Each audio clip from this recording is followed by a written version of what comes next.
Bonjour et bienvenue. Aujourd'hui, on s'attaque à un sujet clé, la prévision des ventes. Et attention, ce n'est pas juste une question de deviner des chiffres, non, c'est vraiment l'outil qui peut transformer une entreprise, la faire passer d'une navigation à vue un peu au hasard à une vraie stratégie de croissance, bien pensée et bien solide. Voilà, la fameuse question à 1 million d'euros. Combien on va vendre le mois prochain? Et l'année prochaine? Cette incertitude, elle peut être vraiment paralysante.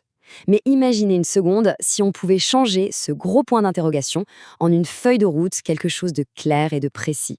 Eh bien, c'est exactement de ça qu'on va parler. Parce que c'est bien là toute la différence. D'un côté, on a la devinette, ce qui est super risqué. De l'autre, la planification, qui est bien plus malin. On va voir ensemble comment on arrête de jouer aux devinettes et on commence à construire une vraie stratégie, basée sur des données, des faits, des méthodes qui ont fait leurs preuves. Alors, pour être bien clair, la prévision des ventes, c'est quoi exactement?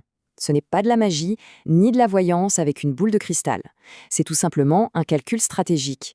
On prend en compte la stratégie de l'entreprise, on analyse le marché, et à partir de là, on estime ce qu'on peut raisonnablement espérer vendre. C'est une démarche logique. Bon, mais alors pourquoi s'embêter avec tout ça? Pourquoi est-ce si important de prévoir ses ventes? Eh bien, la réponse est simple. C'est littéralement la fondation de toute la maison. C'est la base sur laquelle repose toute la stratégie de l'entreprise. Et regardez comme tout est connecté. Ça va de la gestion des stocks, pour éviter de se retrouver à court ou avec un surplus monstre, au dimensionnement des équipes.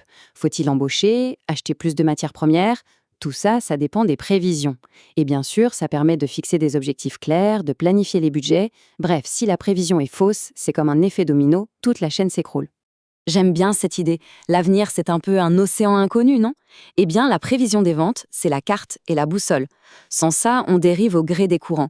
Avec, on peut anticiper les tempêtes, préparer les provisions et surtout, garder le cap vers sa destination.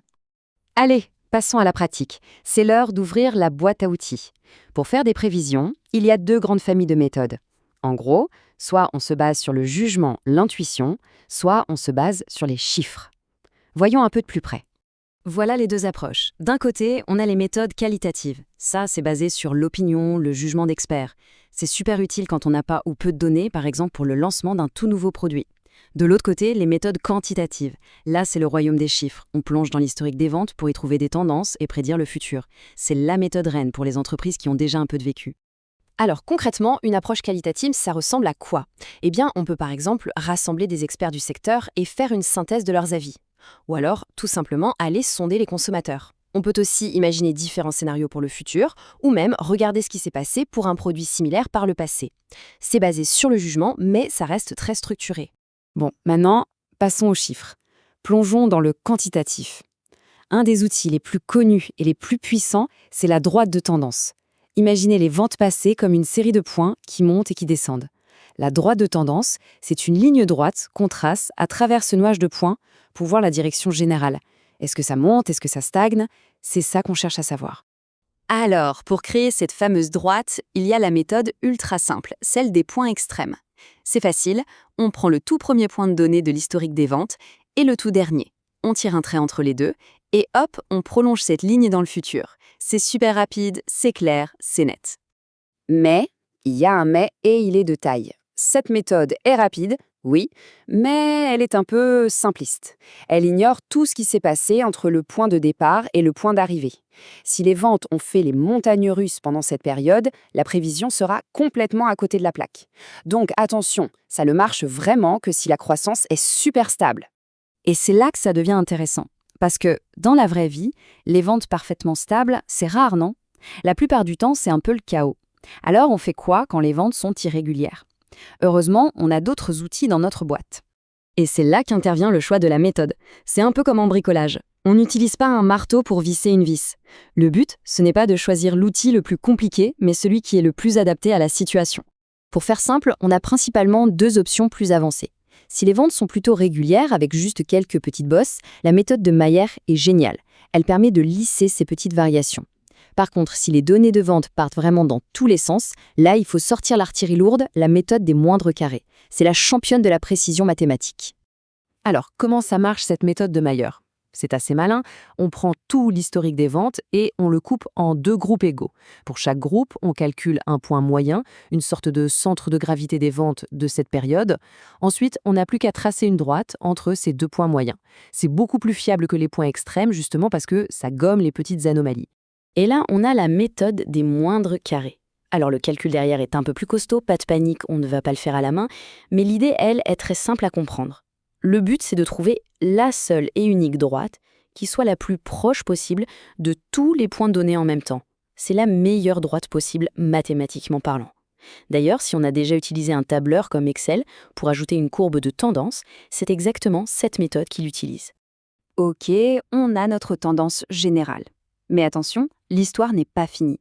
Parfois, cette tendance cache autre chose. Un rythme, un cycle qui se répète encore et encore. C'est ce qu'on appelle la saisonnalité. Regardez bien ce graphique, c'est l'exemple parfait. On voit clairement que chaque année, c'est la même musique.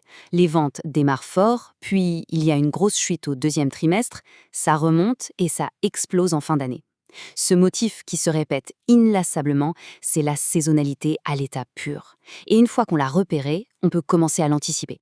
Et pour rendre ça concret, on peut même le mesurer avec ce qu'on appelle des coefficients saisonniers. Par exemple, ici, pour le premier trimestre, on a un coefficient de 1,59. Ça veut dire quoi? Tout simplement que pendant cette période, les ventes sont 59% au-dessus de la moyenne annuelle. C'est la haute saison, clairement. Et à l'opposé, regardez le deuxième trimestre, 0,35.